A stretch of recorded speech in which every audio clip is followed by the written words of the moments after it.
Hi everyone, welcome back to my channel. Today I am back with a haul video, and I haven't done a haul video in about a month, so I feel like I am well overdue. So we have a beauty haul and there's some clothing hauls coming up. Prepare yourself for all of the hauls because I just couldn't stop myself. The other day I went into Space NK to pick up one present for my friend, and you know the saying, it's like one for her, six for me, that kind of thing. So I ended up coming out with a whole bag of goodies. Also, just a note, if you're new to my channel and you like my videos, you can subscribe to get notifications of when I post new videos, which is twice a week, Thursday and Sunday. So just click the button and it will subscribe you. It's easy peasy. And yeah, I'm gonna get on with the video. I'm actually going to get started with the more random bits and bobs first, and then move on to the first impressions and the reviewy things. So the first thing I picked up was the Diptyque Fer de Bois candle, which I love. I've always loved, but I have never owned one, weirdly. I actually picked up a tiny Diptyque candle for my friend Tamara because it was her birthday this month. One for her, one for me, right? This smells incredible when you mix it with very, very sweet vanilla-y scents, and it's always what I recommend to other people when they're like, I want to mix candle scents, what should I mix? Because this one is a beautiful wood-burning fire kind of scent.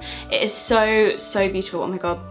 That is just like the most homely scent to me. The next thing I picked up was from the Wheel of Doom, which is by the till in Space NK. Gets me every time. There's minis on it, there's so much stuff. I spotted a little pink beauty blender and decided that I needed to give the OG beauty blender another try because I love my Real Techniques blending sponge so much, and there are some people that really prefer one or the other, and I thought I'd give this one another go. My last one lasted about 48 hours before Nala got hold of it and ripped it to shreds, so hopefully this one will last a little bit longer. So now we are moving on to the first impressions of a few new things, the first of which is the by Terry Touche Veloutée concealer highlightery type product.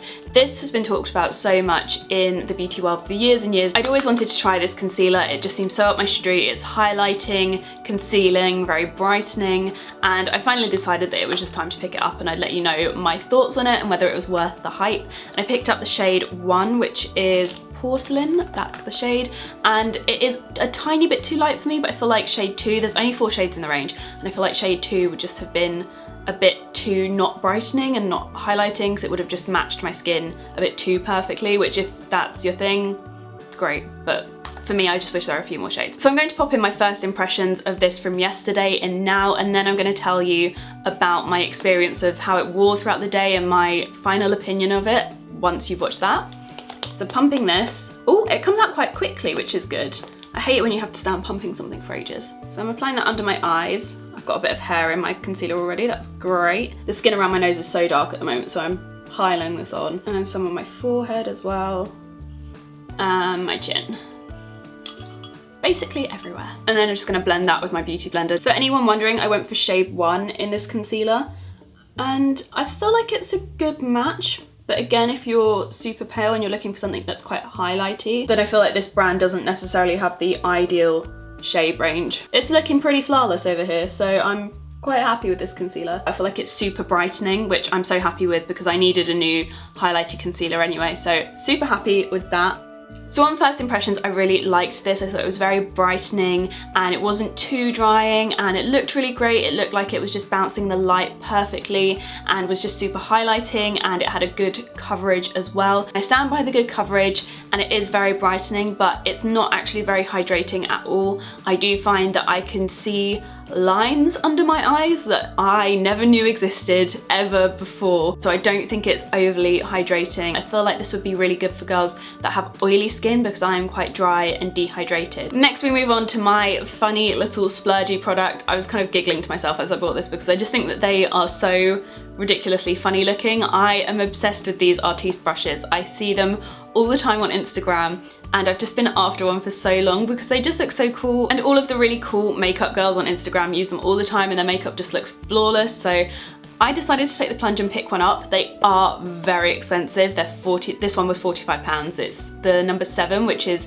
almost the biggest one. It's not the biggest one, but it's very, very expensive for a makeup brush. So I wanted to test it out to see whether I thought it was worth it, because you guys know my favorite method of application for makeup is a £7.99 or £6.99 makeup sponge from Real Techniques. So I'm not necessarily really picky when it comes to my makeup brushes. I do use budget brushes all the time, so Zoeva, Real Techniques, Eco Tools, use all of those. So for me, a £45 brush, I was like, this better be good. So whilst I was testing out the Artis brush, I also thought that I would take the opportunity to give you my live first impressions of a new foundation that I picked up. And this is the L'Oreal Infallible Sculpt Contouring Base Foundation. I find it really hard to say that. I originally had this as a press sample, but had to pick up my own shade because I just felt that none of the ones that I was sent actually matched my skin tone. So I picked up the shade 01 Claire Light. And I've heard a lot of people recently saying that they love this foundation and they think it's really good, so I wanted to try it so badly. So I picked it up and thought I'd include it in this haul, even though it's not part of the Space NK haul specifically.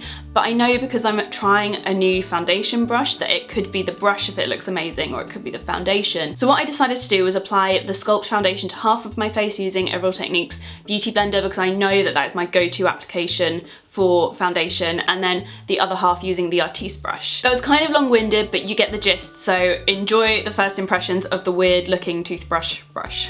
Okay, so I'm gonna take a couple of pumps of this onto the back of my hand. So I'm dotting that onto my face. I'm hoping I haven't used way too much and it's gonna look awful, but there we go. So I'm blending in 1/2 with my Real Techniques blending sponge. I'd say it's a medium coverage. I feel like you could maybe build it to be high coverage, we'll see. Just doing my forehead as well. Oh wow, okay. This is a really nice foundation. I feel like it's quite heavy and it looks like I'm wearing foundation, but I'd say this is the closest drugstore foundation I've ever used to the Charlotte Tilbury Magic foundation. The coverage of it is actually amazing. I'd say this is high coverage and not medium. I'm really impressed with this actually, like the coverage is so good. So now on the other side I'm going in with the Artis brush. I'm not really sure how this works, like just like this. I'm just going by what I've seen them do on Instagram. It's so soft. This is one of the things that actually made me buy it, was I was like, oh my god, how soft is this? It's actually, I don't know if it looks like it's dragging my skin, but I don't feel like it is. It just feels really, oh, it's like quite a nice massage for my face. Like I would enjoy using this on a daily basis, just brushing my skin and do my forehead as well. See, this is why I should have got another smaller one. I might pick another one up today if I like the finish of this. I wish I'd got a smaller one for concealer. This is the weirdest looking foundation application I think I've ever filmed on camera. Okay, so close up, I would say that this side is the side that looks more natural. Like it doesn't look like I'm wearing foundation, but my skin looks super flawless. Whereas the side that I've used my blending sponge, it looks super flawless, but it looks like I'm wearing foundation. So I would say that I'd actually, on a daily basis for me, I'd prefer to use the Artis brush. Ooh. Just because I feel like this side is less obviously wearing foundation, but it still looks so good. Like for me to prefer something to my beauty blender is basically unheard of. The only thing I would say is that the foundation has highlighted a patch of dry skin on my nose, which I didn't even know was there. So I would say if you have maybe dry patches on your skin, maybe use an oil first, or use a foundation that you have that doesn't settle there if you're looking to use this everywhere. So those were my first impressions of the foundation and brush, and I used the brush again this morning. Love it. I feel like it just makes everything look so skin-like and there's no product sitting on top of my skin. I also used this for blending in my contour this morning as well, which I forgot to film and I'm kind of kicking myself for. But I found that it helped to blend it in really seamlessly, but it didn't blend it in too much, so the contour just disappeared.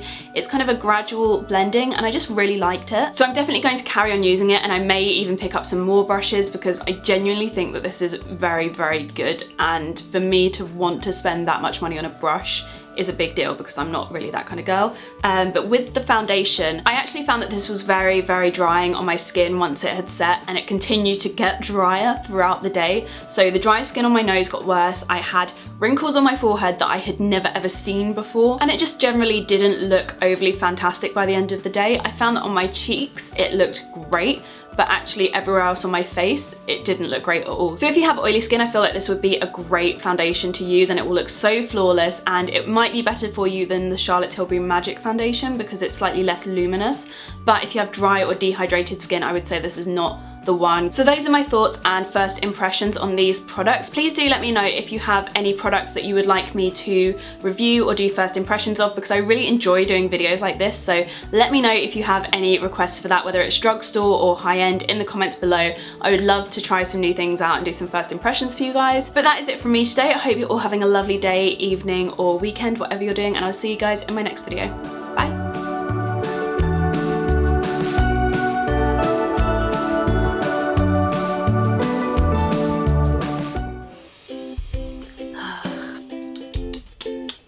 Scrap this. No. Why am I such a twat? Is that sun? Go away, sun. Go away. Go away. Seriously. It's definitely the perfect match for my skin, which I feel like, oh, seriously, sunshine, can you fuck off? I really hope you guys have enjoyed this video and stuff.